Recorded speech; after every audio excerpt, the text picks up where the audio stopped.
Yo, yo, yo. What's up, everybody? Good morning, good morning. How are you? It's good to see you. Mr. Lil Bat, what's up, my friend? It's good to be here, guys. Um, bit of a another day of some wonky schedule stuff. We're a little bit early for the news this morning. Not super early, just about 30 minutes. Um, Still a little bit abnormal for the usual streaming schedule, but we're gonna get this done. We're gonna do news. And then I've got to take a short break to have the stream down, take care of an appointment, and then we will be back live around 9 a.m. CST to get our Witcher gameplay going day 19 for the rest of the day. Okay, so it will not be any kind of a shorter day. We just got a little bit of a break for about hour and a half or so for me to be able to get some an appointment taken care of, and then we'll be back up and rocking out. Again, it's a little bit wonky, starting a little bit early and having to take the stream down for about an hour and a half or so there. But other than that, it'll be we'll go to the normal stream time and everything today. So, uh, there you go, buddy. There you got to take advantage of that time where you can get it right, dude. Yeah. All right, guys. Well, on that note, let's go ahead and do what we do. Let's hop into this video gaming news segment, okay? It's good to see you, buddy. I hope everything is going well with the job stuff, man. I don't know how much we've talked here lately about it.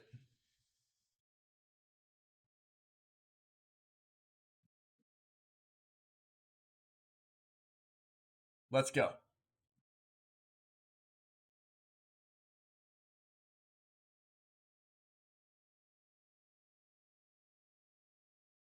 That'll do.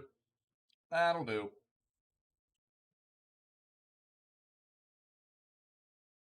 Oh, right on. Okay, cool. Yeah. Yeah, right on, buddy. Hopefully that kicks in quick.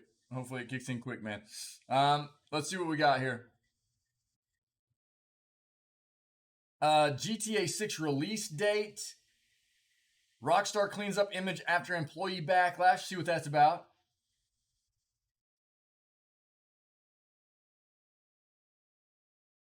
Top over here.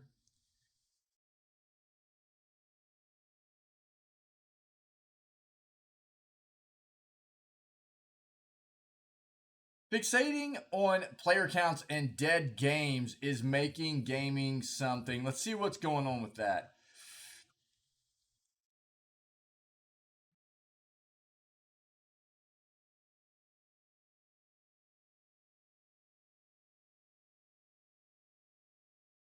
You can now play Steam games using your retro Switch. Let's see what's going on there.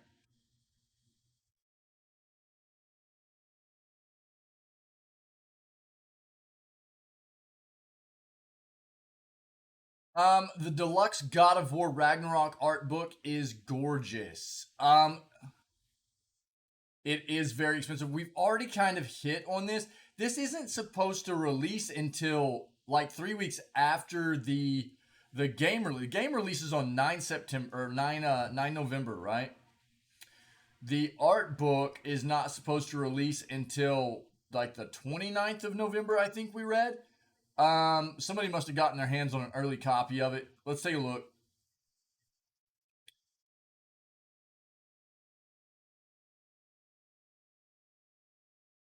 We already read about the PS Plus games for August. I'm not going to dive back into that.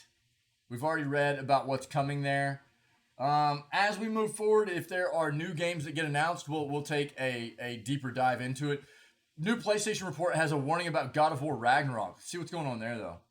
Yeah, so basically, if you weren't aware, you get like Yakuza Like a Dragon, Tony Hawk Pro Skater 1 and 2, and a few other games. But these are the big headliners for August's PS Plus games, okay?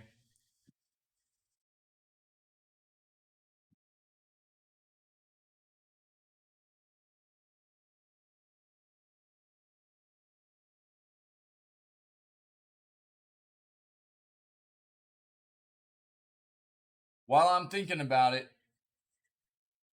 this morning, later on this morning, these will no longer be free. I think the oh no, you're good, buddy. You're good. Don't even trip. Yeah, yeah. I hope so too, my friend. I hope so too. Um, I think this is just in-game stuff for this Shop Titans game. I'm not sure, but if you're interested, there's this Shop Titans content. And World War One Tannenberg Eastern Front is also free right now, but that is only until about roughly 4 hours from now. Okay, guys. At that point, Lawn Mowing Simulator is going to be free. Get ready. Get those jean shorts on. Pull up your tube socks. You know what I mean? Get those New Balance with the grass stains on them. Get them on. Get them ready. Get ready to do some lawn mowing. Okay, tuck your t-shirt into your jorts. Get ready to mow some lawns. Okay, so that's later today.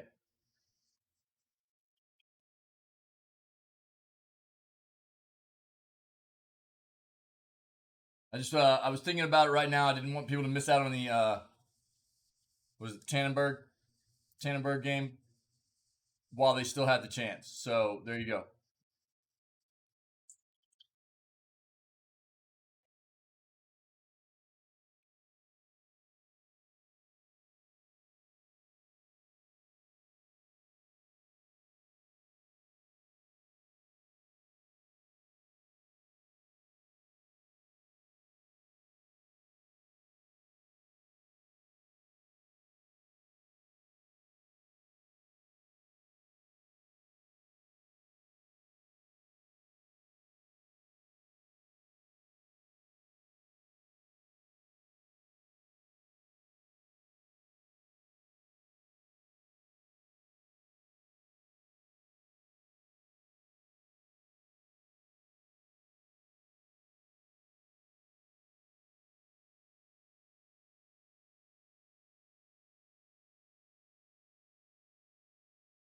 Meet the gamers, the queer representation exploding in games. We're gonna look at this because this channel and is about inclusivity and wanting people to feel safe and able to be their true selves within this community.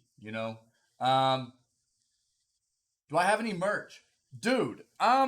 You know what's funny that you bring that up, man? I have a few shirts right now. I have a few shirts that I have just I've given away to like some family and friends. Uh, yeah, it looks like we're gonna discuss a little bit of that, but just the whole representation as well as people that are making a name for themselves as far as being representing the LGBTQ community plus community within gaming in general. I think Tinwin. So we're going to talk about that. It's so as far as this article goes, this community, we are inclusive. We want people to feel welcome and be able to be who their true selves are, and not feel safe and invited and comfortable in this environment and within this community. So at the same time, I am an advocate for the world that I love and gaming to be the same place, to be welcoming, inclusive, uh, allow people to be who they are and comfortable in that. And we talk about it a lot. There's a lot of things that people have to deal with on a toxic level, as far as discrimination and hate that goes around for all a variety of reasons, right? But ultimately, um, we are seeing good things happen on that front. Change, people being um, more accepting and more awareness being raised of uh, the fact that people should just be able to be who they are and it be okay, right? Um, right, right. I agree. I agree. Uh huh. I agree with you, Tinwin. That's why it's sometimes that's why if you noticed whenever I came across this I was a little bit hesitant, Because I agree. And sometimes it takes me a second to try to determine whether it might be something good, and it's hard to tell sometimes until we actually dive into the article, right? And we'll see. We'll see. Uh, Right, and that's another thing that's really bad within the industry right now too. Is like, you get these, and Mr. Bat, I will address your question in just a moment. You get these developers and these businesses within the gaming industry that are only acting like they are supporting these uh, movements and these changes for inclusivity and things like that because it's good for business. You can tell that it's not actually a deep part of their values within their business. It's just something they're due for their to look good, right? As like a front to put out to people. So it's very very important to note where it's an actual wholesome representation of the industry being inclusive. And allowing people to be their true selves, as opposed to what Tinwin just brought up as it being a forced kind of situation. Absolutely, buddy. Yeah, for sure, for sure.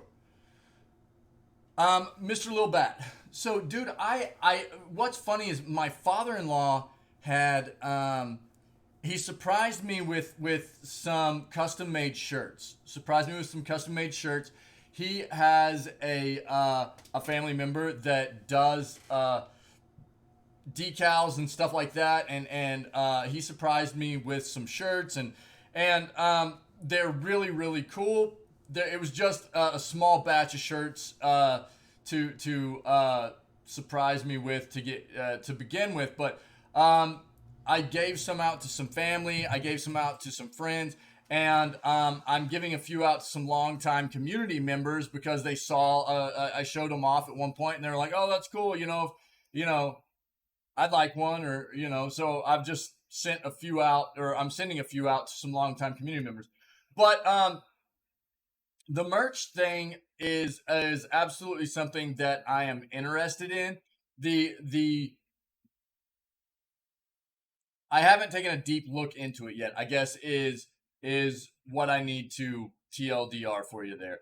I would love to get further into it. I think my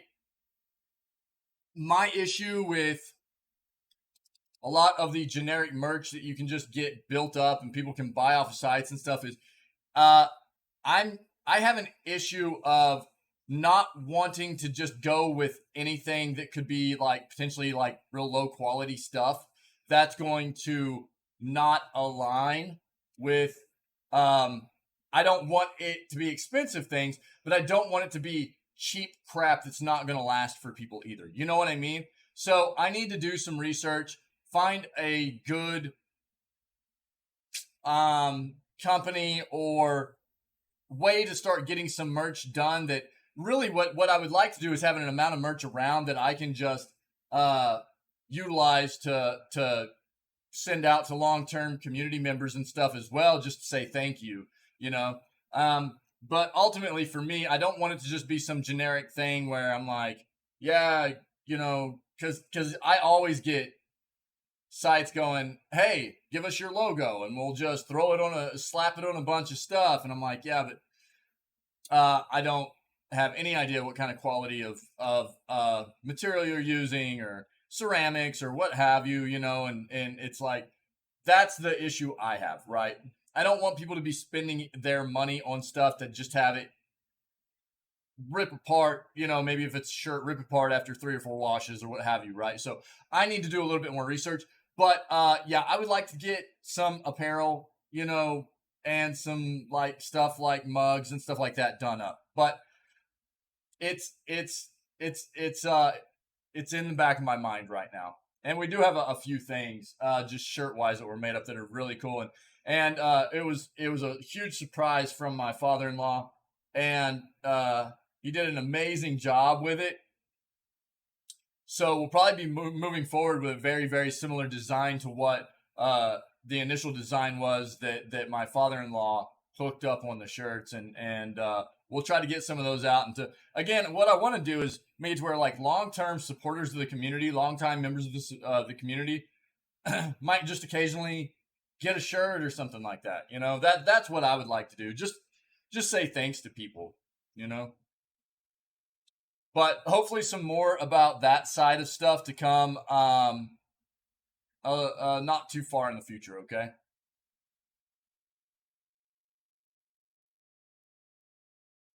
Tinwin, how are you, buddy? Good morning, dude.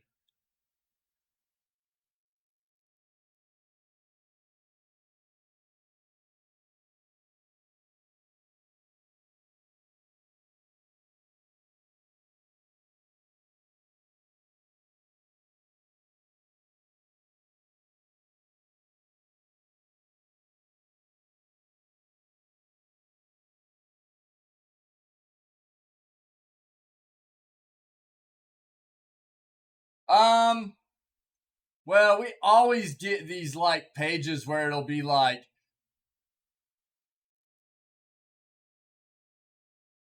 stuff that's not really aligned with what we're looking for the segment, you know. So I'll have to blast through some stuff, and we'll go ahead and pivot here. But yeah, it might be a bit of a bleak day. Coder news. Yep. We've already hit on that. Yeah, I think we hit on it mainly yesterday. It was big time for us yesterday in yesterday's news segment. Yeah, pretty disappointing, dude. Pretty disappointing. Apparently, yeah. I mean, so from what Timwin is talking about, TLDR, Knights of the Old Republic, has been delayed indefinitely. It was looking. I think what the plan was. God, I can't think of the name of the developer right now. The plan was for the game to be released maybe later this year, early next year, and they had a bit of a showcase from the director of the game and stuff. Some of the main people working and directing the game. They had a bit of a showcase for the studio, and they got fired immediately afterwards. It's a pretty wild situation, and now they're saying that Knights of the Old Republic has been delayed indefinitely and is potentially not even looking to be released until sometime like they're saying like 2025. Pretty wild and unfortunate for because look, Knights of the Old Republic, and I mean here's the thing, Knights of the Old Republic is still 20 years later widely considered the best Star Wars game of all time. Maybe not by everybody, but consensus. You'll see it come out as a lot of people's favorite Star Wars game of all time, and so a lot of people were pretty hyped about a remake, and now that is just kind of got a pin up in it for being indefinitely delayed at this point. I'm sure we'll probably see more on it moving forward. And Tinwin, thanks for making sure that we were aware. But yeah, we hit on it in depth yesterday. So look at yesterday's news segment if you want a more detailed look at the article that we covered and everything too. Oh, dude, yeah, Mr. Labatt, that's really cool.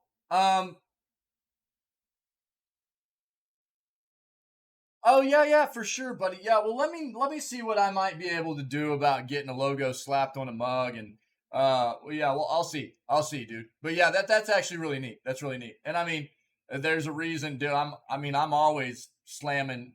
It probably wouldn't be a bad idea for me to have a mug with my logo on it, anyways, because I'm always drinking coffee, you know. And that's a really good idea, man. Again, we hit on this yesterday as well. Wizards of the Coast has a new studio they have set up, Skeleton Key. Wizards of the Coast has not had, I think, the greatest game releases as of late. What they have, like Dark Alliance, which was not a super great game as far as I remember on its release. I didn't play it, but I definitely kept up and saw the reviews and things like that. It was not super well received. And their Magic of the Gathering game, right? The ARPG Magic the Gathering game was pretty brutal as well. So I don't know. They're starting a new studio though, and we'll see what comes of it. We'll see what comes.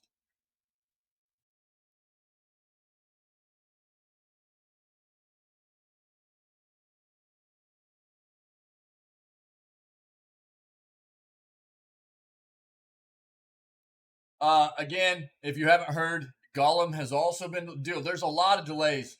A lot of delays right now in the gaming industry. A lot of delays. A lot of games that have also just been, especially from Ubisoft. Ubisoft has just been slammed with lots of delays and lots of cancellations as well. Gollum, another in the industry, which is not an Ubisoft game, but has also been delayed.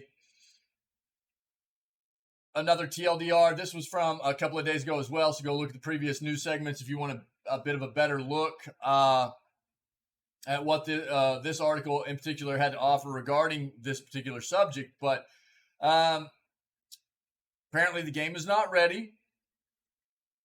And again, most of us as gamers, we are absolutely all about developers taking their time, making sure they're releasing a quality product for us, right? We want to experience a quality product, not something that they're trying to push out to meet a certain deadline and it's buggy. It feels bad play. It feels like we shouldn't have spent any money on it, you know? So, but lots of delays nonetheless. And Gollum is another example. It was set to release along the same time frame as Amazon's new Lord of the Rings series, which was 2nd of September, I think is when. But at this point, they're trying to shoot for along the same time frame as when the series will be ending now, which I think is 8 or 9 episodes, and they're releasing an episode a week. So we're talking like maybe 2 to 2.5 months after. So early to mid-November, I think at this point, probably for Gollum. We'll see how it goes. We'll see. I would say don't be surprised if it gets delayed past that at this point. Right now, what time, guys?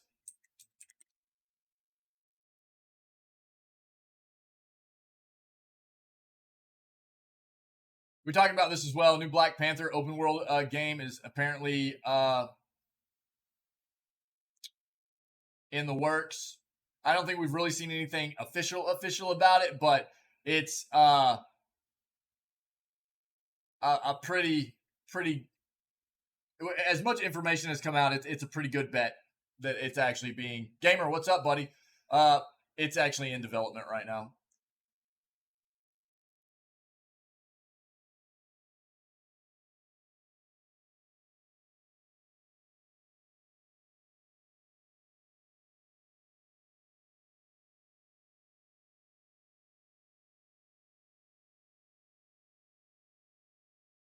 We also talked about this. Funko is collaborating on a new AAA game with 1010 Games. I am the impression I'm getting. It's kind of the same type of game as like a Smash Bros. Platformer fighting type game, multiverses, that kind of thing. So we'll see more as they continue to develop this title and get us a bit more information, some maybe screenshots, trailers, things like that as it comes out. We've already talked about this again. If you're not familiar, Tony Hawk Pro Skater 1 and 2, the remakes are going to be part of PS Plus, their August 2022, headlining their August game editions, as well as Yakuza Like a Dragon. Okay, guys.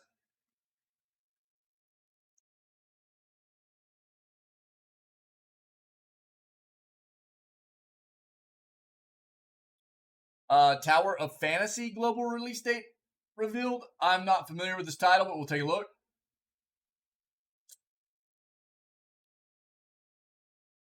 Brawlhalla has added or is adding Assassin's Creed Ezio and Ybor.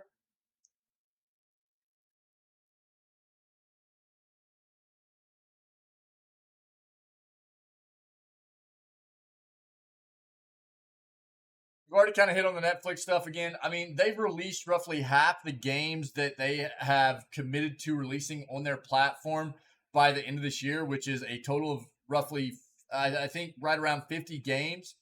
At this point, I think they're closing in on about 30 to 35 of those being released at this point, which puts them on track to what they had promised. So I don't know. Netflix is really trying to pivot into the gaming market pretty hard. Their subscription service is hemorrhaging subscribers. They're losing a lot of subscribers. They're trying to recoup losses by pivoting into gaming. So we'll see how it goes for them. It's not an easy thing for companies to do. Easier if you have a well-known name and a lot of capital to invest, but you got to create good games to make it work. So we'll see how it goes.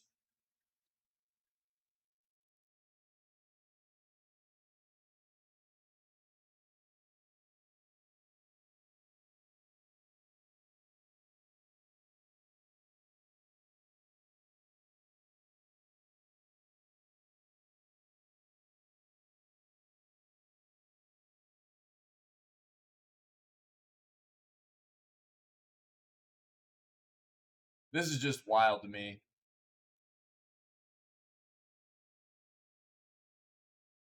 The term metaverse just gets thrown around like willy-nilly, and honestly, the majority of what I have seen referring to the metaverse is just gaming ecosystems and universes that we already have in gaming. And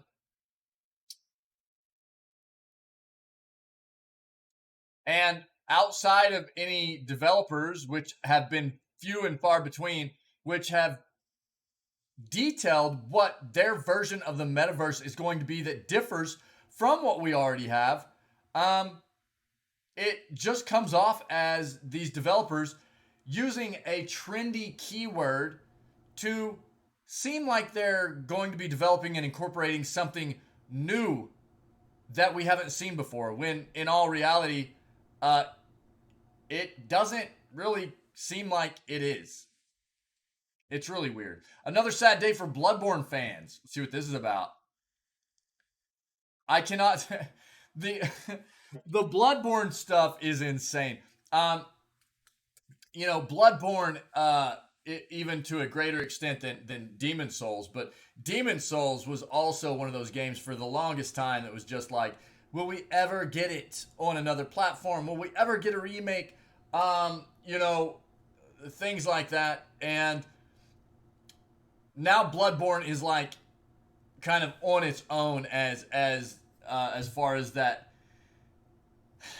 title that people are just like, they wait for any kind of information to come out that they could potentially turn into something big. They want Bloodborne to be remade or to be brought to other consoles, or so any amount of information that comes out, and people are constantly, what's funny is like on social media and things like that, people will constantly be creating information like to debate people into thinking that something new is happening with Bloodborne, and it's a riot because people just eat it up.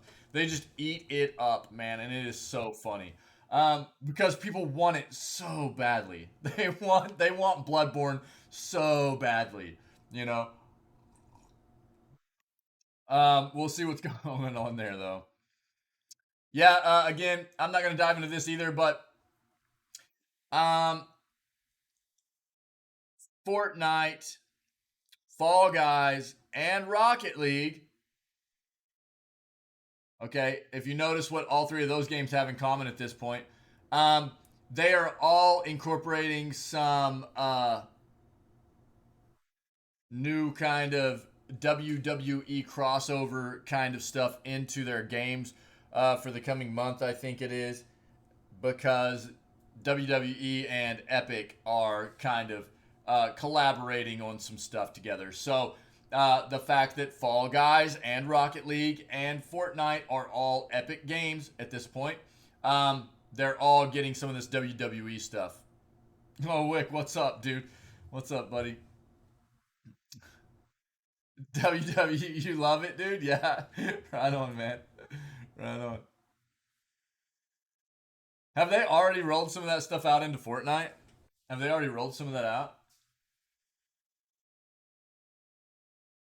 Or is this all coming in August?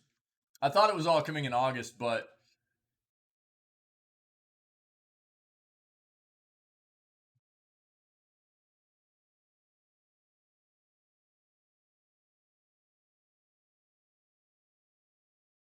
ooh, Gotham Knights developer teases big villain reveal. See, that's what I want. I want a game where you roll around as the villain, creating havoc, having to fend off the heroes, as it were. Not yet. Yeah, that's what I didn't think any of it was rolling out until August, but I knew you'd been playing a little bit, so wrecking the noobs, as it were, pawning the noobs in Fortnite, getting all that toxic talk from those 9 and 10-year-olds. Oh, does it roll out on the 28th? Oh, so today. So today, yo, thanks, dude. Thanks.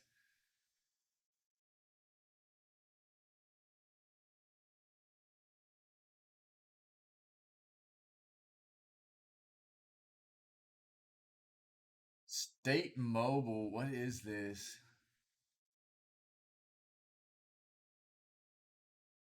I'll pull this up. I don't know if we're gonna read into this too much. This seems like a weird site, but we'll see. Yeah, where did July go, dude? Where did the first half of the year go, buddy? That's what I'm saying, man. Hogwarts Legacy release date potentially leaked, guys. Here we go. Here we go.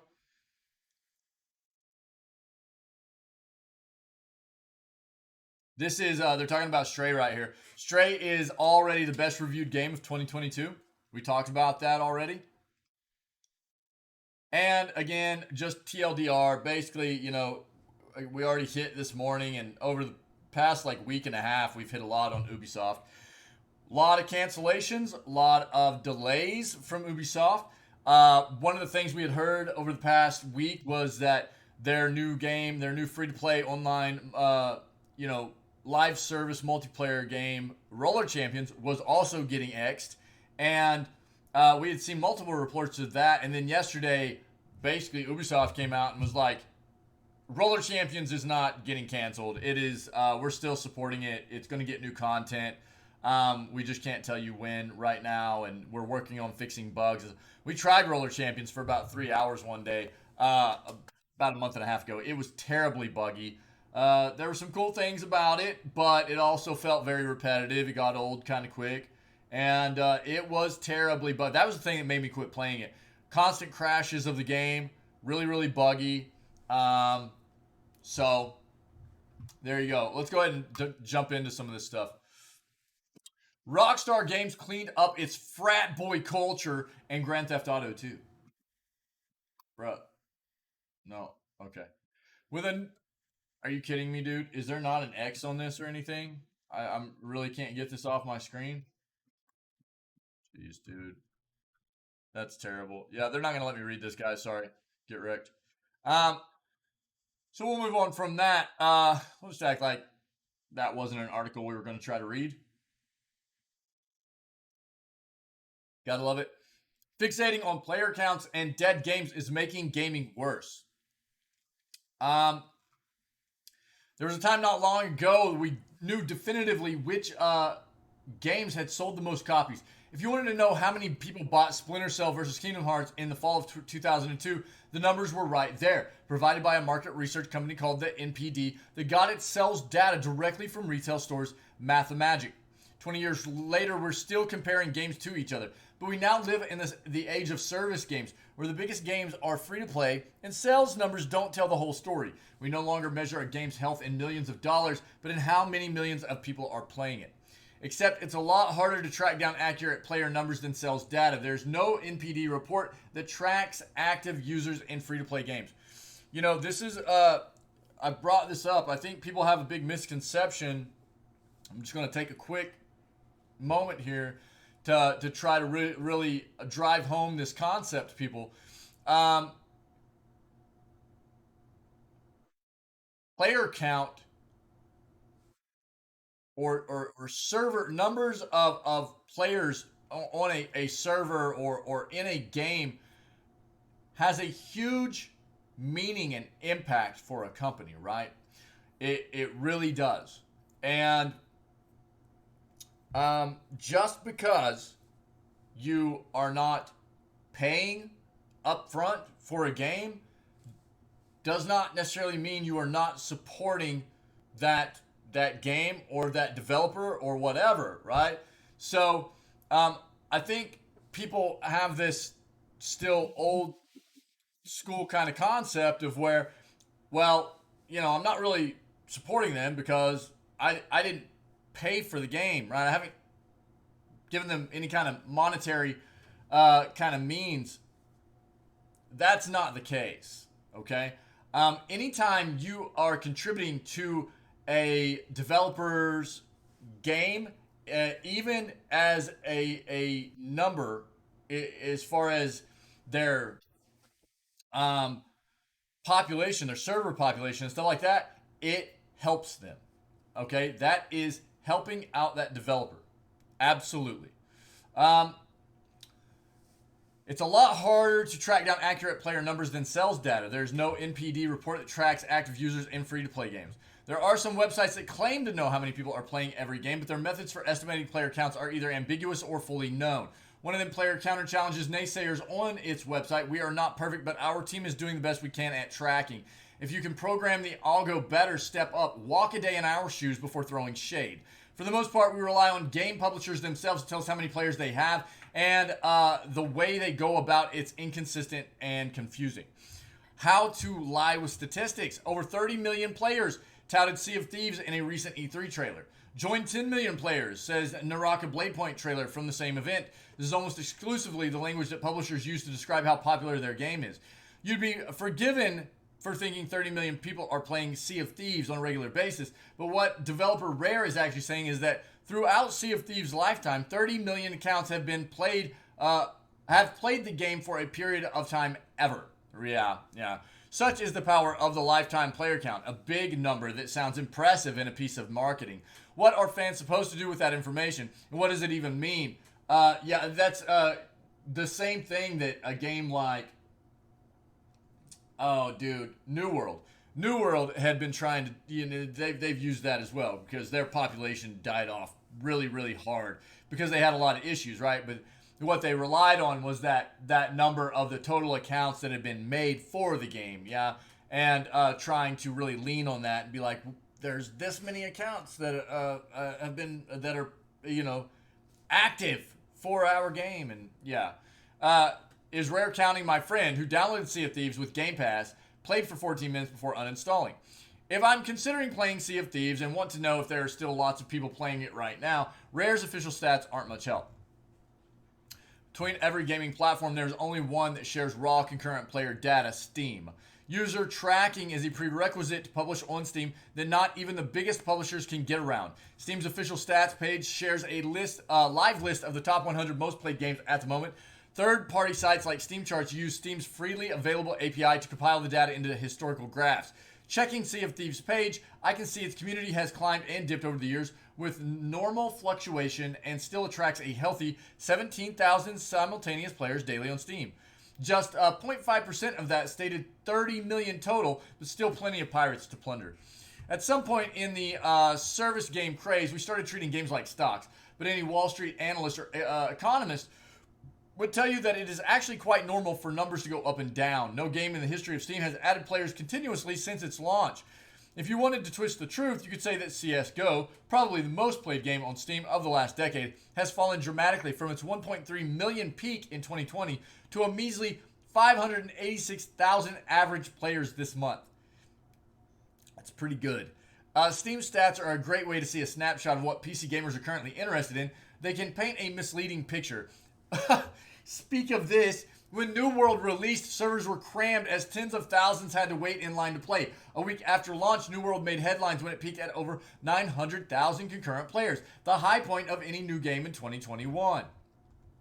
Even Amazon itself touted these numbers, with Jeff Bezos celebrating its popularity on Twitter 3 days after launch. But the disproportionate number of people waiting to play the game inflated New World's concurrency figure, because an unusual number of people were keeping the game open for hours on end just to log in. And as those artificially high numbers understandably tumbled, players quickly pointed to the data as evidence that bugs and other perceived issues were taking a toll on New World. So to recap, from Steam itself, we get a stream of public data that is constant but incomplete and masquerades as an accurate picture of a game's total health. And from developers, we typically get data based on proprietary definitions that can't be taken at face value. Yeah. When we do get real useful numbers from a company, it's usually because it wants to share good news or is legally obligated to share bad news. In April, Activision disclosed to investors that while Call of Duty as a whole draws in over 100 million users every month, it actually lost 50 million users over 2021. Last year, Riot proudly proclaimed that Valorant, its PC exclusive FPS, had 14 million monthly active players. We've also seen these honest, if braggadocious, user disclosures fizzle out as time goes on. At the height of Fortnite's popularity in 2018, Epic shared that it reached over 78 million players in a single month. At some point after that, Epic stopped getting specific and started sharing lifetime player milestones like everyone else. Why the secrecy? I get the sense that companies are shy about their concurrence for the same reason websites don't like this one, don't have live page view counters for all readers to see. Their narrative about whether your game is popular or not is hugely important to maintaining player interest, and developers probably don't want their own data to be used against them. Concurrents tell a powerful story when you have a strong launch, but they're also a convincing fact-shaped weapon that fan bases wield to make demands or prove a game is dying. The same numbers once touted at launch become the watermark by which your game will always be measured. We've seen an explosion in this reactive behavior on social media when fans, empowered by data and primed to dunk on something, present Steam chart figures out of context to loudly proclaim a dead game. Remember when Apex Legends, one of the biggest games around, supposedly died in 2020? Elden Ring, a game you can finish, apparently lost 90% of its concurrent players in May. A more pervasive bad habit is the recent practice of presenting live player counts as a leaderboard. If I were Turtle Rock Studios reading this article about how Left 4 Dead had more Steam players than Back 4 Blood for a period of time, I'd be pretty annoyed. It's not surprising that companies, especially publicly traded ones, release data only when it tells a favorable story, but ambiguity only makes it easier for anyone to manipulate data until it fits a narrative. Before skill-based matchmaking was a standard in shooters, we used to scroll server browsers and see exactly how many players were online. Yeah. For years, even Call of Duty games told us how many people were playing individual modes so we'd know which ones would take longer to queue for. The information was so accessible that it was considered mundane. If other platforms were as forthcoming about player metrics as Steam is, comparing B4B's and L4D2's Steam numbers would have seemed silly from the jump. Bloated milestone figures in the tens of millions probably aren't helping set realistic expectations of how big a player base needs to be to succeed either.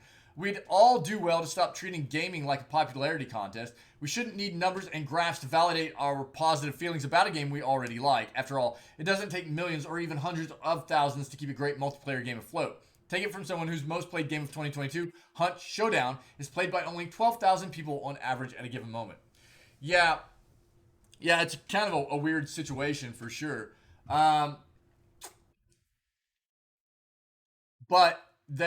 we've known for a long time that companies definitely, they use the bloated statistics. Companies have done this kind of, you know, they've resorted to this type of method for making their product look good for a long time, right? And this is just the way the gaming industry has done it for a significant amount of time too, since live service games have become much more prevalent within the gaming industry. It's not concurrent active average players, it's how many active accounts total, right? It's like that big number is what makes it look good, yeah, for sure. But good on Steam for keeping track. Good on Steam for keeping track. This is a pretty good article. Pretty good. You can now play Steam games using your Retro Switch controllers. That's dope. Steam received a brand new update yesterday that might interest some of you who own one or multiple of the Switch's retro controllers. VGC reports that Valve's digital platform now supports the NES, SNES, N64, and Mega Drive Genesis controllers, so you can play classics like Glover, multiple Mega Drive games, Chrono Trigger, the Final Fantasy Pixel remasters, and plenty more using the controller you were always meant to play with. Or perhaps you can play Elden Ring with an NES controller if you so wish. Valve's patch notes state that added support for Nintendo Online Classic controllers, though The Verge has since confirmed with the company that this is only for those official retro controllers. You can remap the controls to your liking too, just like with any other controller you can use on the platform. Pretty nifty, hey? This should inspire plenty of weird and wonderful ways to play games on Steam. Yeah, that's really, really neat. What I do recall though is like, I remember whenever all of these like retro controllers were coming out, like the N64 controller, the Sega controller and stuff, and they were insanely expensive. I'm talking about as expensive as like an Xbox Core controller. And they literally only had like the Sega controller. All it has is a directional pad and like what 3 to 6 buttons on it. That's it. And it was flipping $50 or something. I was like, what? I mean, it had wireless, but that was the only difference really from. And I'm willing to bet it will not last as long as those original Sega controllers did. You know what I mean? That was always really wild to me, seeing them like retro controllers, buy your retro controllers. And yeah, it's like nostalgic in a way, right? But to make them cost that much whenever they're nothing compared to what like a new controller is, obviously they've got their own marketing, division, and they came to the conclusion people were going to pay that amount of money for them. That's just wild to me. The Deluxe God of War Ragnarok art book is gorgeous. We've already talked about this.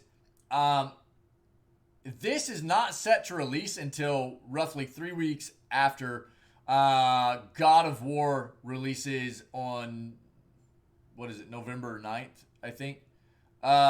So somebody must have got their hands on it. The Deluxe God of War Ragnarok art book is almost as handsome as the Jotner edition. Now, this is also going to be very expensive, if I recall. Good Lord, this Deluxe new God of War Ragnarok art book is beautiful.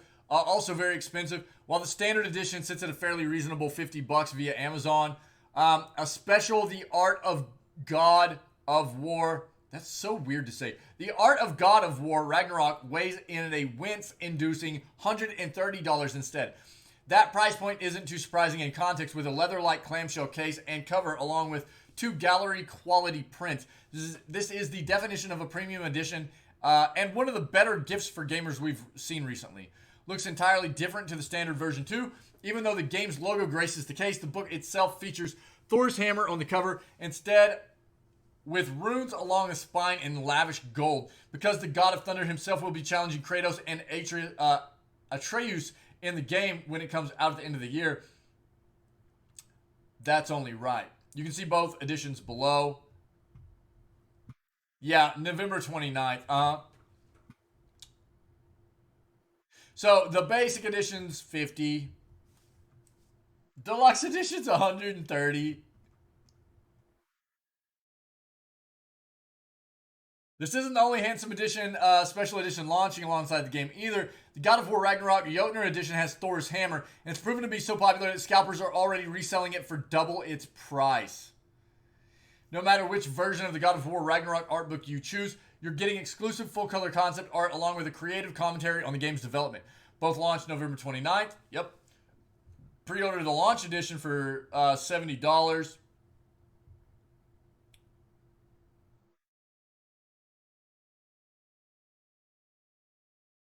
That's for God of War Ragnarok, actually. Yep, yep. Okay. So there you go. If you're interested in some God of War collectible stuff, that is potentially going to be cool stuff. If you're willing to dish out the dough for it. Um, so on that same subject, new PlayStation report has a warning about God of War Ragnarok. A new PlayStation report has a warning for God of War fans looking forward to God of War Ragnarok, and it's released this November on PS4 and PS5.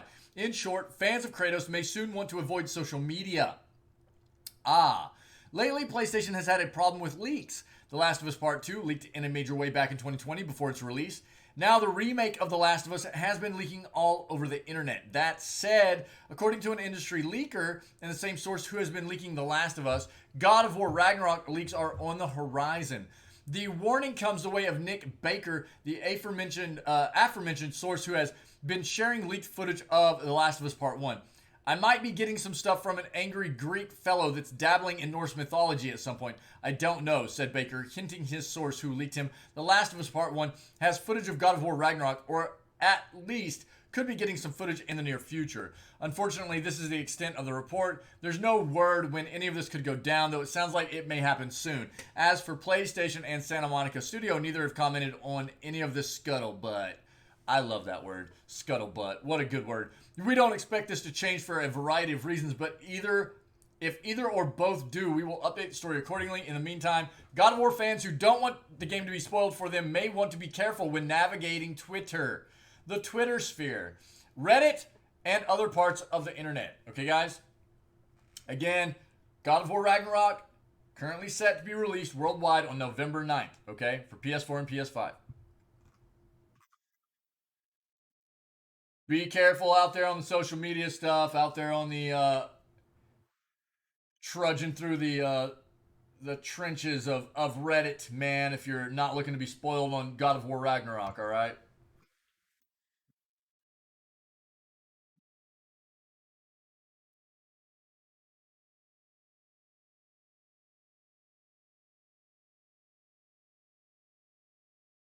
It's a little bit of an article, but I think we should be able to get through it. So, meet the gamers. Why queer representation is exploding in video games. Okay, so before we dive into this, I want to make it and Tinwin and I actually, when I brought up this article this morning, um, we touched on a very important subject when it comes to this type of thing, right? Um, Whether it has to do with sexual orientation or, um, you know, any kind of discrimination within this world which we love, which is gaming, it's unacceptable. Yeah, and it should all be about being inclusive, no matter who we are as people, as long as we are good people, ethically, morally, our core values, and as long as we are what is considered to be a good person as a whole, that's what it should be about, right? And ultimately, this should just be an inclusive industry. Um, and it's important that we address these types of things, especially in this news segment, because that's what this community in this channel is supposed to be about as well. We are inclusive. We just want to spend time with each other as long as we are good, wholesome people. That's what it's about. A safe spot for everybody to hang out, have a good time, be included, have a safe spot to hang out and enjoy each other's company, right? So this is where it's critical that we take a very, very close look at what's happening here, though. Quite often, what you'll see in the industry is companies will try to make themselves look better or save face, as it were, by making themselves seem like they are they have these core values of um, being inclusive, right, and supporting uh, all types, supporting everybody, all people, and things like that. But then when it comes down to it, and they actually get presented with situations where they're allowed to stand up and speak out and support these specific groups of individuals that need that support, they don't do it, right? And I think that's where it's very important that we take a look at discerning whether what's happening in the industry is actually a matter of the industry embracing everybody and being inclusive, or the industry and the businesses within the industry just trying to put a front up like they are being that way when they don't really care, and they're just trying to do it as a something to be better for them on a business front, right? So meet the gamers, why queer representation is exploding in video games. For decades, LGBTQ plus characters and stories were almost non-existent, but now things have improved and a new generation of queer players are finding themselves and each other in video games. Fresh from a drag performance featuring a gender-swapped Mario and Princess, Peach chasing each other around on stage after watching a burlesque performer disrobe to the Tetris theme, I am standing at the bar waiting for a drink, surrounded by people in fabulous outfits. Now that we're friends, is it okay if I pet you? Holy moly! Super Donut. Oh my god, dude! What is up, Super bro? Donut 211 just subscribed. Dude, I haven't seen you in a hot minute. My friend, what is up, buddy? Whoa, whoa, whoa, whoa! Dude, it has been a long time. Sorry, guys. Sorry. Buddy, how you been, dude? It took me a second. I'm great. I'm great, man. I'm doing great. Yeah. You know what's wild, dude? Good, man. It's really good to see you, dude. It's really good to see you. I've wondered about you, for a while, just how you've been doing and stuff. Especially because, dude, we just hit a year of streaming back in May, dude. So our, the channel being live for a year just happened back in May. We did like a 24-hour stream, and Mamzelle, what's up, my friend? You tired this morning? You tired? Oh, cool, dude. Yeah. Oh, right on, dude. What? Congrats on the job. What are you doing, buddy? Yeah, it was just, looking back on like kind of what the past year of streaming had brought, and I made an entire like montage of some of the better clips over the past year and stuff, which is actually part of the startup screen for the channel now and everything. It goes through an entire kind of montage of some funny clips and stuff through the channel, and you were Super Donut, dude. You were one of the first people, dude. I still have this as I still share this with people, dude. I still share this with people. From you showing me this, buddy. That's insane. So it is a great tweet, dude. It's a great tweet. Yeah, it's amazing. It's amazing. So yeah, I was thinking about you not too long ago, man. It's really, really good to see you, buddy. Really good to see you. And thanks so much for the sub, my friend. I really, really appreciate that, buddy. That's great. That's amazing. Super Donut, check out all the emotes that we've gotten done over the past year, dude. I need to get some more done here pretty quick, but we've gotten an amount of subs. The channel's probably changed quite a bit since you've seen it, dude.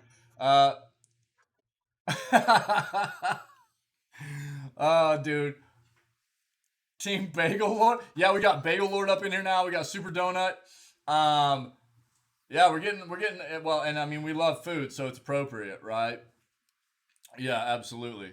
Yeah, dude, it's really good to see you, Super Donut. That's awesome, man. That's awesome. Push carts and bag. Right on, dude. Right on. If you enjoy it, dude, that's what matters. That's what matters. We got Smoothie Lord. We got Bagel Lord. We got Super Donut. We're getting all the foods. It's good. It's good. Yeah. Tired. Got my third COVID shot. Oh. So wait, now both your shoulders are all jacked up? Tomorrow you're going in, Mamzelle. Tomorrow you're going in to get your shoulder checked and everything, though, right? Yeah. Yo, Super Donut, thanks again, buddy, for the support. That's incredibly generous. I appreciate it very much, buddy. I'm gonna, yo, did I, oh, dude, no.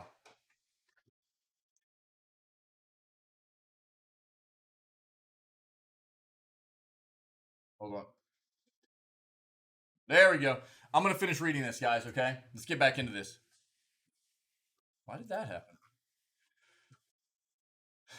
I need one to sleep on one side. Yeah, tomorrow. Okay, good. I hope they're able to work it out, man. Get you sorted.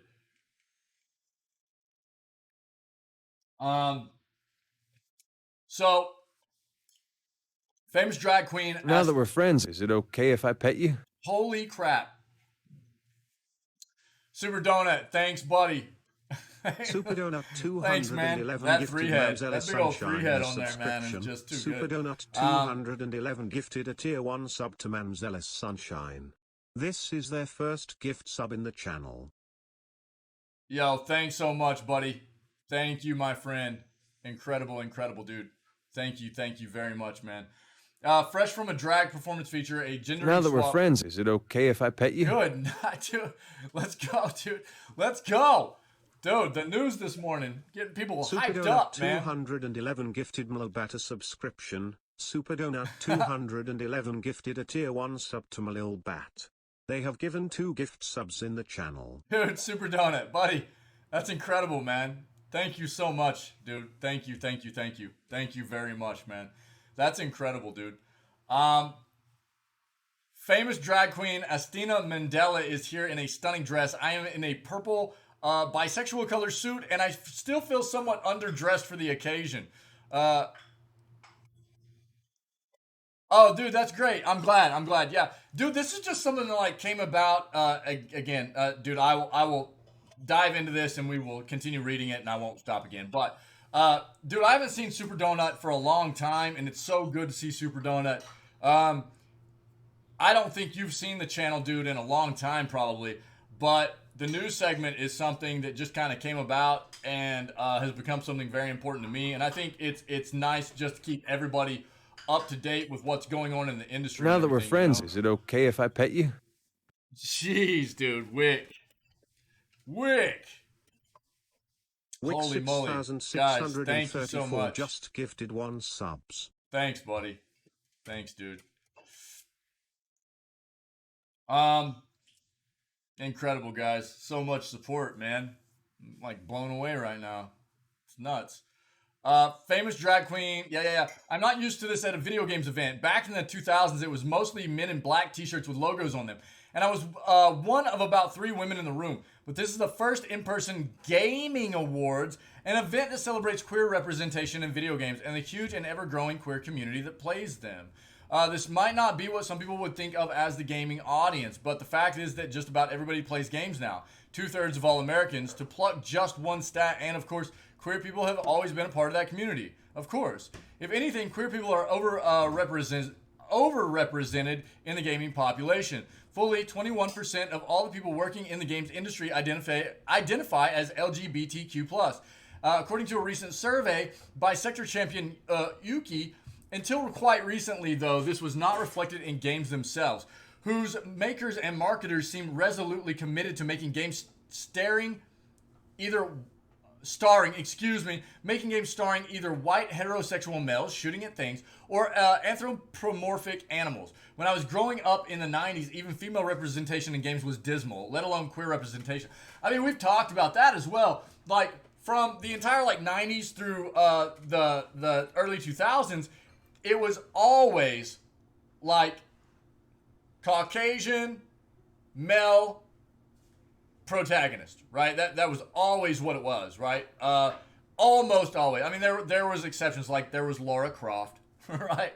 But it was still the only thing that was different was the she was female. It was still Caucasian, same hair color, same eye color. It was there was not a lot of variety in the starring roles of video games.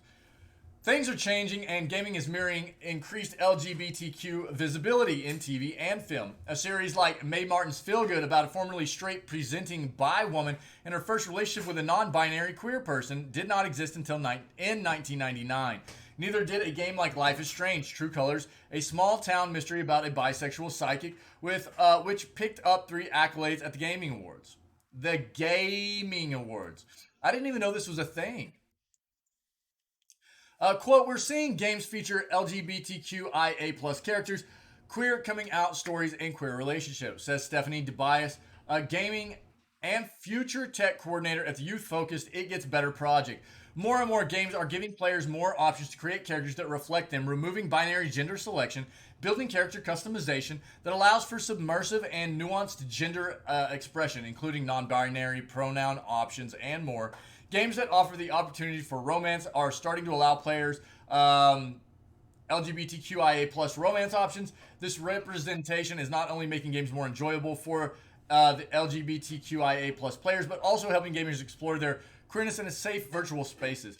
Life simulation game The Sims, first released in 2000 and now in its 4th iteration, has been a standard bearer of queer representation in video games, though as reported by the New Yorker in 2014, at first this wasn't fully intentional. The decision was made during the original Sims development in the late 90s to remove same-sex romantic interactions between characters, but they were reinstated by a programmer named Patrick J. Barrett III, himself a gay man, who was working from an old design document that made no mention of that decision. After 2 female Sims went off script at a wedding during a live demo of the game in '99 and started passionately making out in front of a room full of journalists. Developers at Maxis were waiting for the suits at publisher EA to demand a change, but it never happened. And so The Sims became one of the first games to portray homosexuality and bisexuality. That's actually awesome. What a great story. These days, the developers working on The Sims 4 at Maxis are much more deliberately queer and trans-inclusive, catering to one of the most diverse player communities in video games. They just had an update. Since May, Sims players have been able to choose their character pronouns, though the gender binary is baked into the game's 8-year-old code, so there are some limitations to this feature. An update this week also lets you intentionally define a Sim's sexual orientation, although until now, all Sims were cheerful bisexuals who have been up for relationships with other Sims no matter what their gender. So as one player pointed out on Twitter, what's actually happening is that the game is finally introducing straight people. Yeah, it definitely is. It definitely is. And again, I mean, I think what's important to point out in regards to what we're talking about here is, everybody should be represented, right? Everybody needs to be included. It's important that we discern between maybe companies that are only doing this as a way to look like they care, as a way to look like they actually, as a way to save face, as it were, and stay up on top of things as a business when they really, at the core of who they are, don't have any kind of core values or beliefs as far as being inclusive, right? Across the board for everybody. But it is great to see this kind of stuff happening across the board in gaming, because let's be honest, in specifically speaking about, anybody that is not necessarily a just straight person in regards to sexual orientation, it can be a very maybe confusing and hard thing to address, right? For them as they come to terms with trying to figure out who they are and those feelings and everything, right? So whenever the games that we all resort to so often to kind of take us out of our normal day-to-day lives and give us a bit of relief from the stress and anxieties of what life is, for some of these titles to be able to allow somebody to maybe work through some of those issues and help them identify with what's going on with them in their lives is probably a great help for some of these people, right? Quote, I'm an openly gay man working in the games industry, so for me, I have a vested interest in greater inclusion, not just in the games we play, but in those who make games, says John Fauchain. Dude, I butchered that. I'm sorry, John. Associate producer at Maxis, the Sims developer. It is an art form that speaks to a lot of different people and backgrounds, and the more we include all those people, the better it is. A big reason that I felt comfortable to come out when I did, even though I have a wonderful, supportive, loving family, was seeing representation of gay men within games. Knowing that there were other people out there like me, seeing people in the media and in games living their truths helped inspire me to be more comfortable with who I am. John came out relatively late, in his late 20s, as did Phil Ring, executive producer at Maxis, who feels that games now play a part in today's teenagers' journeys with their sexuality and gender expression. The next generation can see this representation. They don't have to have the same experiences that others may have had growing up. Yes, I know. Well, look, I can barely even speak English, and that's my mother tongue, right? So let's be honest. Me trying to speak any other language is not going to go very well, right? Decades ago, there wasn't a lot that you could see in the gaming space or even media in general that felt like that was your identity. Now you can see more of it, and it is really important. I'm hopeful that the industry can start to take on this challenge. Aside from representation within games themselves, the way that communities gather around games has also been a driving factor in changing the state of play. Queer gamers or gamers, right? As many playfully identify are more visible too. Discord chat servers, Twitch streaming, and of course social media have brought people together and created sub-communities where queer players find each other. This year's TwitchCon featured a drag showcase alongside the usual competitive gaming tournaments. Every year it gets bigger and better, says 34-year-old Ben Ostwick, who streams on Twitch under the name Biggest Bennis. Weirdly, when I started streaming, I never advertised that I was gay, nor mentioned it on stream. Quickly realized this was foolish. I'm aware that by streaming, you have a lot of influence over those who watch you. Absolutely. By being someone who is an out and proud member of the LGBTQIA community, you're providing a place for other members of that community to be themselves, whether they can be at home or not. I wish I'd had something like this growing up. As Ben points out, though, gaming's general reputation for toxicity is not entirely unjustified, for sure. And outside explicitly LGBTQ plus friendly spaces, there is still a lot of homophobia around. Yes. Toxicity in general within the world is everywhere, which is why I knew from the get-go I wanted this community, our community, to be void of toxicity. Toxicity breeds toxicity, right? And if you allow it to be a part of any community, if you, in the future, are trying to get rid of it, it makes it much harder if it already has established itself there, right? And as far as I was concerned, if this was ever going to turn into something long-term for me, I didn't want to have to deal with a toxic environment, to have to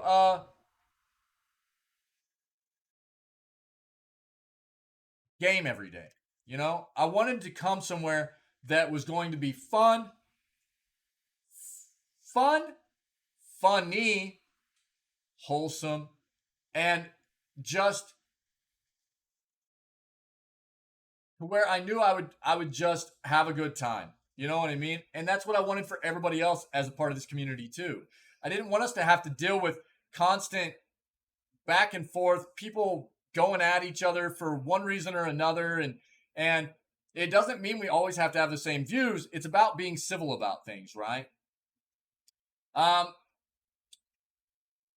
don't believe, this is another quote, I don't believe it's an overstatement to say that the gaming sector has a huge problem with homophobia, transphobia, and other forms of bigotry, but it's being tackled at all stages by publishers and developers who don't want their games tainted by it, which is heartening to see. It's sad that we have to make our own groups, clans, or forums to make sure that we play while feeling safe and comfortable to be who we are. But it's becoming increasingly common to allow us to do this, and some publishers actually promote it with special LGBTQIA plus events. Is it DiBiase? Is that it? Is it DiBiase? reckons that such publisher-led celebrations of queer players through, for instance, in-game pride events such as sends a powerful message of support and welcome. LGBTQIA+ gamers want to see themselves in the games that they play. I've played games from a young age, and I often found myself in a heteronormative world, controlling a character that did not reflect me, she says. Gaming for me has always been about endless possibilities, about exploring worlds different from my own. So to see the same social constructs play out in the gaming space disallowed that desire for escape. I found myself turning to games like The Sims because you had control over the majority of the world. I could create a character I identified with, explore new possibilities through self-expression, choose which characters I wanted to develop relationships with, and of course express myself in ways that might not have been possible or safe for me to do so in the real world. Now, I find myself only drawn to games that give you those options to explore freely. When I was going through adolescence, my queerness felt like something best kept to myself. Opportunities to explore who I was came later on as a student. When I started spending time in real-life queer spaces, I would still highly recommend A Summer in Berlin to any confused teenager. Today's queer teens and tweens get to see people like them in spaces I never did, on TV, online, and in video games, a medium I loved since I was a child, but whose fan community never felt very welcoming to queer women like me. Looking around the room at the Gaming Awards, I'm surrounded by people whose queerness and love for video games are both important parts of who they are, and nowadays, they are no longer at odds. Yeah. Wait, what? The new patch has an aging glitch? What? What do you mean specifically? Like, what happens? And you're talking about for The Sims, right? This is actually a great article. This is a great article. I really enjoyed this.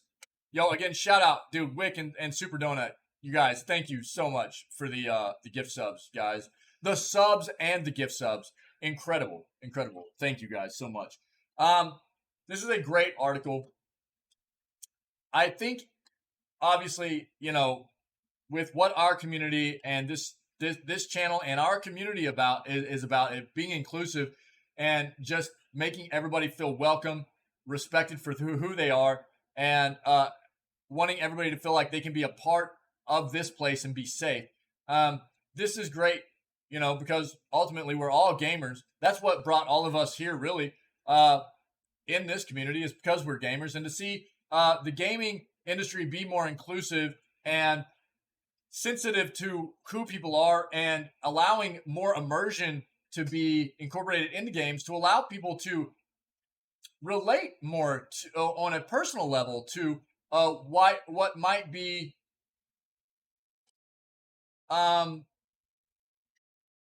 more closely aligned to who they are on an individual level is great as far as I'm concerned. Wait, what? What?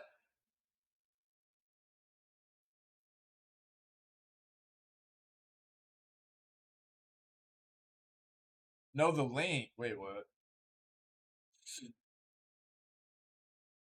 The new patch has an aging glitch. Know the link. Involuntary aging. Wait, what are you talking about? Where is this? Is there something on this page?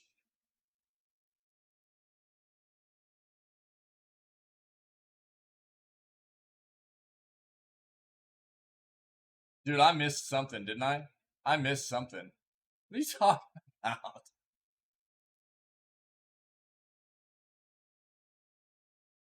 Aren't we all involuntarily aging? Is that what we're getting at here? I'm involuntarily aging right now, by the way. I mean, that's something that's happening to me. Oh, whisper it to me. Yeah, I mean, so obviously, like, if you guys don't remember or you're not aware, whisper it to me, Mamselle. The, only like VIPs and mods can send me links because I have too many bots that come through, or not as many as I used to, but we occasionally have bots come through that'll spam malicious links, and I just trying to keep the community safe. That's it. Yeah, whisper it to me. I'll grab it. Let me know when you whisper it to me, and I'll pull it up. Tower of Fantasy global release date revealed. The The open-world role-playing game Tower of Fantasy is officially set to release globally on August 10th.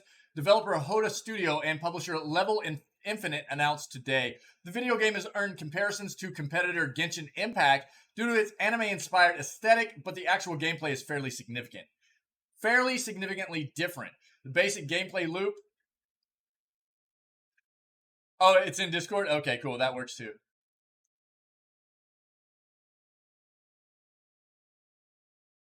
Wait, what? Oh, I got it. You slid up in my DMs. What? Oh, dude, let me see this. Okay. Yeah, yo, thanks, Mamzelle. Thank you. I'll do this one next. I don't know how long you're gonna until you're gonna have to leave for work, but I'll pull that up. I'll read that one next, okay?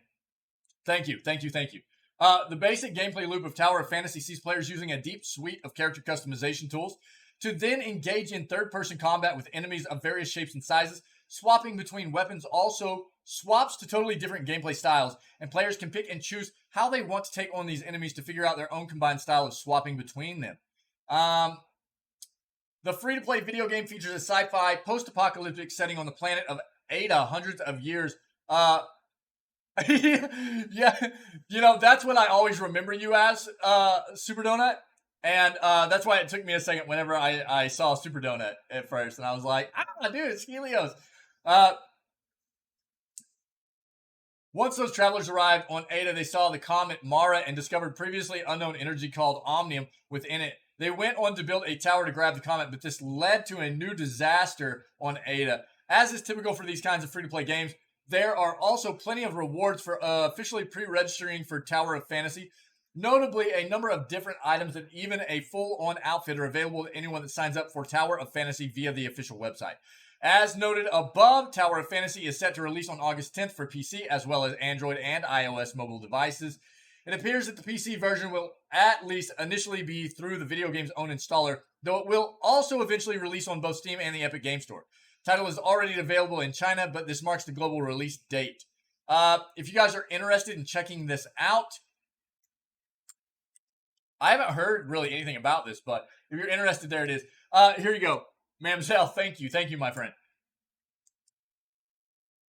Normally, I ask, I will always prompt the chat, the community, for additional news I might not have covered in the current news segment or any previous news segments. I will always prompt whenever I get to like the last article of the day. But if you have something that it doesn't look like we've covered before, or I have upped covered during the current news segment or whatever, don't be afraid to hook me up. I love for people to bring news to us, okay? Thank you, Mamzelle. Thank you, my friend. Latest Sims 4 update has an aging glitch. look at this. Look at the screenshot. Oh, dude, this is great. The Sims 4 latest update is aging up Sims involuntarily. Sims are being directly hit with a new patch for The Sims 4. The latest update has brought in a ton of changes to the game, along with an aging glitch that is affecting lots of people's save files.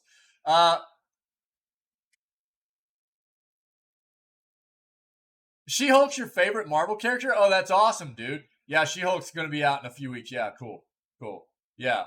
Oh, that's cool, dude. That's awesome. Yeah. I've always gravitated towards the villains a bit. Yeah. But She-Hulk, dude, that's awesome. Yeah.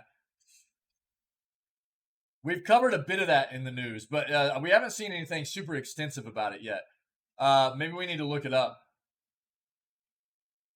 First reported by Absadot on EA AHQ, the issue describing it as Sims off and on lot are all being aged up automatically right after using Create-A-Sim. I can only find reports that this bug was fixed with the previous patch, but it seems with today's update, it is back. After using CAS in-game, Sims that are off the lot came back and immediately age up. It does not seem to affect Sims that are still on the lot when their appearance is being changed. I am playing on the long lifespan option and have most add-ons to the game. I am guessing it has something to do with today's update.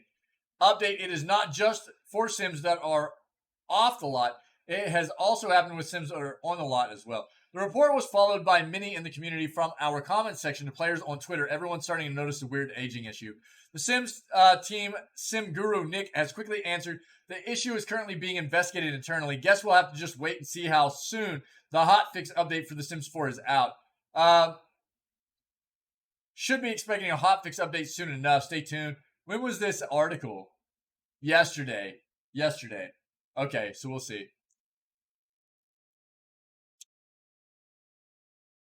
Oh, dude. Oh, yo, congratulations. Wow, dude. You're a big guy. 6'5"? Dude, I didn't know you were that tall. 6'5". Well, that's quite the frame, dude. So, by proxy of being that tall, you're going to be able to carry weight much better than a shorter individual would. But good on you, man. Good on you. I, on the other hand, keep getting fatter. Working out quite a bit. That's awesome, dude. I actually have started working out again too, buddy. Yo, Mamzelle, thank you for this. I'm guessing we'll see something else about it. Yeah, dude, I've actually put on like 25 pounds over the past year. But I feel healthy, dude. That's the thing. I actually feel pretty healthy. I've put on about 25 pounds. I've started working out again as well. So I'm working on turning a lot of it into muscle and everything. Actually, Super Donut, I got like an entire chest piece tattoo, dude. I have a couple of pieces that were already there, but I got like from below my waist all the way up onto my shoulders and stuff, dude. They're in the Discord art section if you want to check them out. But yeah, I've packed on a little bit of fluff, man. I got a little chunky. And so I started working out again. Not like super intense. Just like roughly every other day. I've started doing like some full body workout stuff. And I feel much, much better. I feel much healthier. I'm not trying to lose the weight. I'm just trying to make sure that all the weight I'm gaining isn't all just fat. Just trying to turn a little bit of it into some good meat, not just Mr. Little Bat, yo, thanks, dude, thank you. Yeah, man. Again, it's not gonna be everybody's like cup of tea or anything, but again, I didn't get it for anybody else but myself, really. I hadn't had any tattoo work done in quite a long time, and the main part of that tattoo right in the middle of my chest is my favorite long time since I was a young adult. My favorite piece of artwork by an artist, MC Escher. Yeah. If you're not familiar with MC Escher and you like art, go check out MC Escher's artwork. This individual is amazing. Amazing artist. So, highly recommend checking out MC Escher's art. Yeah. Yo, thanks, Mr. Little Bat. I appreciate it, buddy. But in those pictures of seeing my tattoo, you get to see a bit how fluffy I'm getting too. Brawlhalla adds Assassin's Creed, Ezio, and Eivor. The free-to-play brawler video game Brawlhalla is a little deadlier today thanks to the addition of Ezio Auditor da Firenze?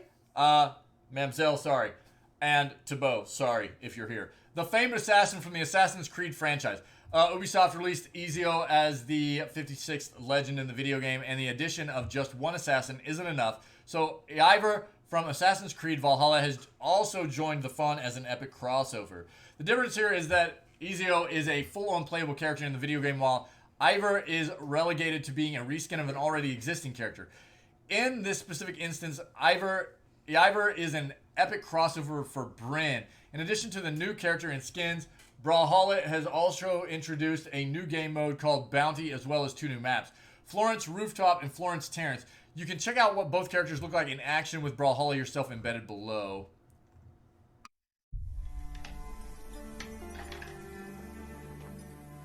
Let's see this real quick. I prepared this for you. Drink. Open your mind. It will give you strength in Valhalla.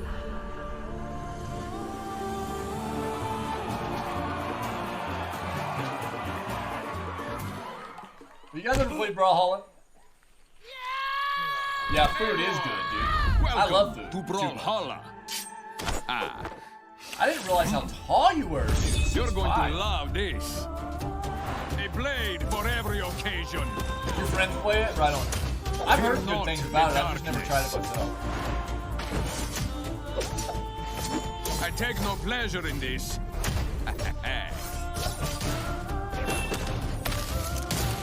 This KO is mine. Jesus, bro. I like this place. Ah! Victory has never tasted so sweet. My long road does not end here. At what age were you 6'5", dude? This So is to give fun. you a comparison, It's a like, shame my the dad's pretty Saxons big. won't get to see My this. dad is a twin, like 19. It's insane. Nice. I couldn't imagine. So my dad, that looks Welcome pretty to cool. Brawlhalla. My dad is a twin, and they were both like 6'2", 240-ish as juniors in high school. You know what I mean? They're big guys. I, on the other hand, as a sophomore in high school, was like 5'1" and weighed 89 pounds. I was tiny, dude. Now, I ended up growing. I was just a really, really late bloomer, man. I grew really, really late. So, I mean, by the time I graduated, I was 6 foot tall. So it could have been worse. But, I mean, at this point, I'm pushing like about $180, you know, so. But for the majority of my adult life, man, I just always sat around $155. I wasn't a very big dude, 6 foot, 155. It was really hard for me to gain weight. And I'm talking, I tried for a long time. I did at one point whenever I was working out 2 to 2.5 hours a day, pounding like 4,000 to 5,000 calories a day. I got up to about 170. I've always had a really, really, really high metabolism. But here lately, man, all I've done is eat and play video games, and I'm packing on a little bit, and it feels good though. I like being a little bit fluffier. I feel healthy. So, as noted above, Ezio and Ivor are now available in Brawlhalla. Ezio is purchasable for 7,200 gold or 100 mammoth coins. And his Revelations Ezio, Armor of Brutus Ezio, and Asgardian Ezio skins are available for 140 coins. Epic Crossover featuring Ivor is available for 300 coins. Comes with both male and female Ivor. More broadly, Brawlhalla is currently available free to play for the Xbox Series XS, Xbox One, PS5, PS4, Nintendo Switch, PC, Mac, and mobile for Android and iOS. All right. If you're interested in any more through this article, I'll put it in here.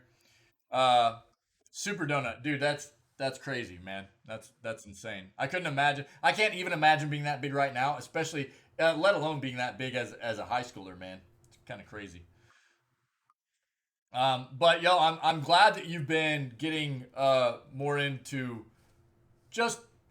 You don't have to, I mean, for anybody doing anything physically to stay in a little bit of shape or whatever. Got yourself a personal trainer? That's great, dude. That's great.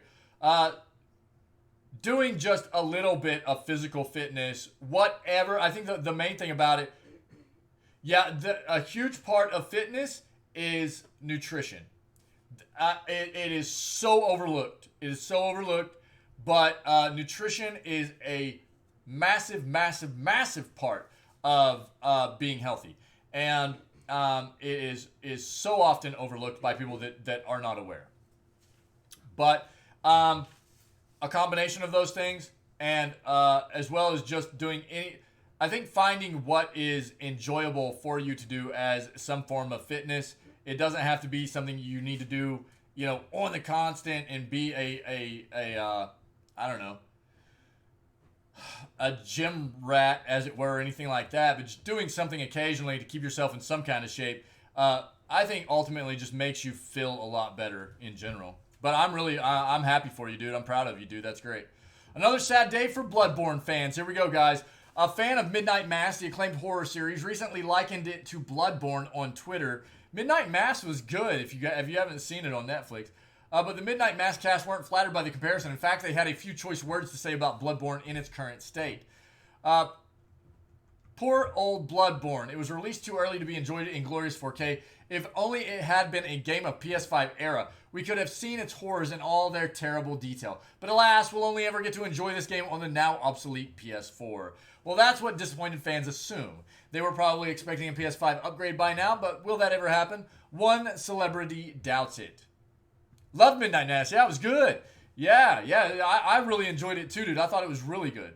And I haven't seen a whole lot as of late that has really been like, that was great. And I thought Midnight Mass was pretty solid, dude. Really surprised by it, actually. British actor and star of Midnight Mass, Raoul Coley, got himself into hot water with Bloodborne fans after rejecting a comparison between the game and his own show. This was in response to a fan on Twitter who first made the comparison. The fan was intending to be complimentary to Midnight Mass when he compared it to Bloodborne. The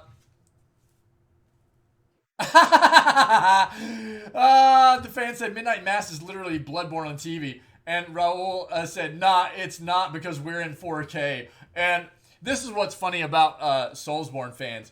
You cannot criticize From Software games, especially Soulsborne games, without people throwing a fit. They throw a fit, man. It's crazy. And he's right.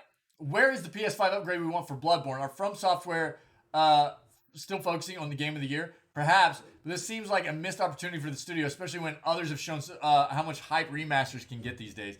We should add, for any fans of both Midnight Mass and Bloodborne, Raoul is a sincere fan of the franchise and just wants the best for this game, he added later. Ever getting an upgrade? I'm not going to read through all that. We know what this is. We talk about it time and time again. It is like a huge want around the industry. There are so many Soulsborne fans, and Bloodborne is at like the top of the list for Soulsborne fans, you know? And people have been wanting a remaster of that game for quite some time now. And now that Demon's Souls has been redone, basically Bloodborne is going to be the next one. It's just, when will it happen? Oh yeah, Hill House was really good too. Yeah, I liked Hill House a lot too. Yeah. Gotham Knights developer teases big villain reveal. Fresh off the... I love villains, dude. Fresh off the heels of the Batgirl trailer reveal at San Diego Comic-Con 2022, it appears that Gotham Knights is set to have some sort of big villain reveal at some point in the coming weeks. That's straight from the mouth of Gotham Knights creative director Patrick Redding. While it's known that the Court of Owls is one of the main antagonists in the title, and that Penguin appears in the video game, let's go, it seems that there might still be a few surprises in store. More specifically, Redding mentioned this during an on-camera interview with Temple of Geek at San Diego Comic-Con 2022. While the full interview itself seems to have been posted and then taken down, snippets of Redding talking about a big villain reveal have begun circulating online. Quote, some of the villains in our game, not all of whom have been revealed and not all of whom I can talk about, I'm especially proud of, says Redding in a brief clip from the interview, apparently responding to a question about the game's villains. So, I would love to do the follow-up to that question in a few weeks when we've had our big villain reveal. The vast majority of what's been shared about the video game thus far is about the 4 playable characters. Yep, Nightwing, Batgirl, Robin Hood, and Tim Drake's Robin. And we've seen gameplay from a lot of that. Or like combat gameplay from a lot of these characters. And while the Court of Owls could certainly be the primary antagonist, there's plenty of room for the other notable Batman villains to make an appearance in the video game still. Yep. Again, this was initially slated to be released on previous gen consoles, but that has changed. It will only be on PS5, Xbox Series X and S, and PC on October 25th. And it has gone gold at this point, right? So, meaning... No, this one has not gone gold yet. This has not gone gold. That was Saints Row. Saints Row has gone gold. So Saints Row is slated to release. It is being boxed up and ready to go. This has not gone gold yet. Excuse me.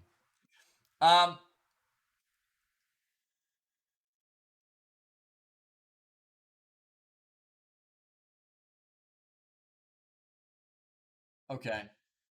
Today, Krafton announced its partnership with Ubisoft on a collaboration that will bring the world of Assassin's Creed to New State Mobile this August.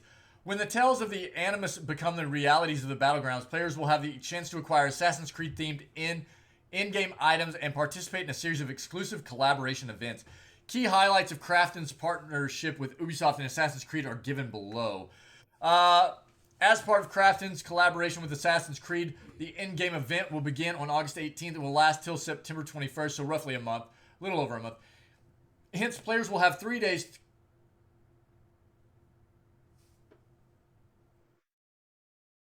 Wait, what? Did they mistype this?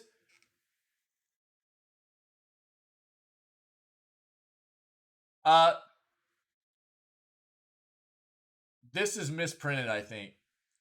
As part of Krafton's collaboration with Assassin's Creed, the in-game event will begin on August 18th and last till September 21st. But then it says players will have 3 days to claim the exclusive items and rewards. So if this was August 18th to August 21st, that would be 3 days. But if it's August 18th to September 21st, that is a month and 3 days. So, they need to get their facts straight. It looks like an assassin or a Templar during the collaboration. Players can obtain over 30 unique Assassin's Creed themed costumes, weapon skins, and items through limited time events and collaboration crates, including Ezio's outfit from Brotherhood, Shay's outfit from Rogue, upgradable SIG MCX skin, vehicle skins, parachute skin, and weapon. Rewards from the Brotherhood. Players who log into New State Mobile during the collaboration event will receive daily login rewards. Players can obtain more rewards by completing story missions. I don't even know what New State Mobile is, guys, to be honest. But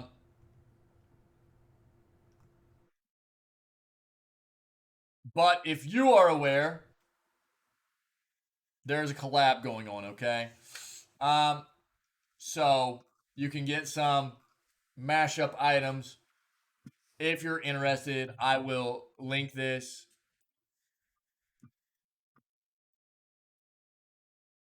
All right, this is the last article for today. What I will say is, if you want to link me something that I potentially haven't hit on that we need or should discuss that's pertinent to video gaming, the video gaming news segment, obviously for what's going on in the industry that maybe we haven't covered previously, haven't covered today in this segment, please do that. Send it to me on Discord. You can whisper it to me on Twitch. Send it to me on Twitter, whatever, and I'll pull it up and we'll discuss it. But we will pull it up and discuss it tomorrow. I'm going to finish this article as the last article for today, and then I've got to prepare to go hit an appointment this morning. We're gonna have it's an abnormal day. Usually we do news, we roll straight into our video gaming play, whatever we're playing for the day right afterwards. But today I have an appointment, so the stream's going to be down for roughly an hour and a half, something like that. And we'll be back up around 9 a.m. CST. So I'm going to finish this article up. We'll close out the news segment. I'll take the stream down for a little bit, and then we'll be back up after about an hour and a half or so, around 9 a.m. CST for our Witcher 3 gameplay, okay? But if you have anything that you want to send me, send it to me, whatever, on socials, in the Discord, you name it. However you want to get it to me, and we'll cover it tomorrow, okay? Shout out to Mamzelle for the article that you got me this morning, my friend. Thank you. Hogwarts Legacy release date potentially leaked. Here we go, guys. Hogwarts Legacy, the new Harry Potter game from Avalanche Software and WB Games for Nintendo Switch, PC, PS4, PS5, Xbox One, Xbox Series S, and Xbox Series X, is officially slated to release sometime this year. When this year is the million-dollar question. Okay. Cool, buddy. I'm gonna address you before I close this out too. Amidst rumors and speculation, the game could be delayed again, this time into 2023. A potential December release date has leaked, and if this leak is to be believed, the game is releasing on December 6th, 2022, a Tuesday, the most common day for games to release other than Friday. The leak comes the way of Amazon, which has listed the art and making of Hogwarts Legacy, exploring the unwritten wizarding world for a December 6th release.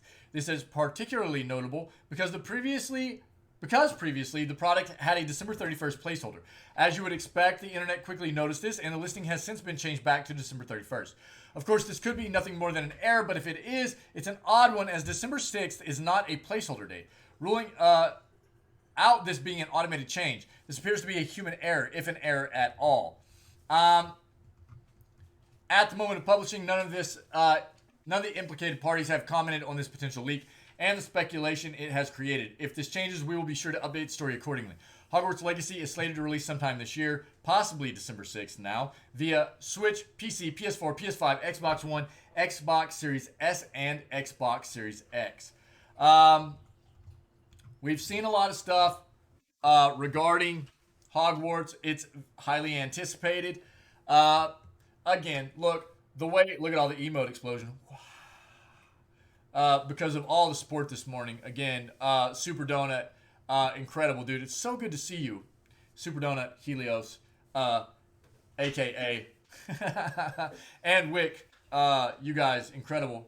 Everybody that's just part of this community, being here, being a part of what we do is incredibly, incredibly appreciated.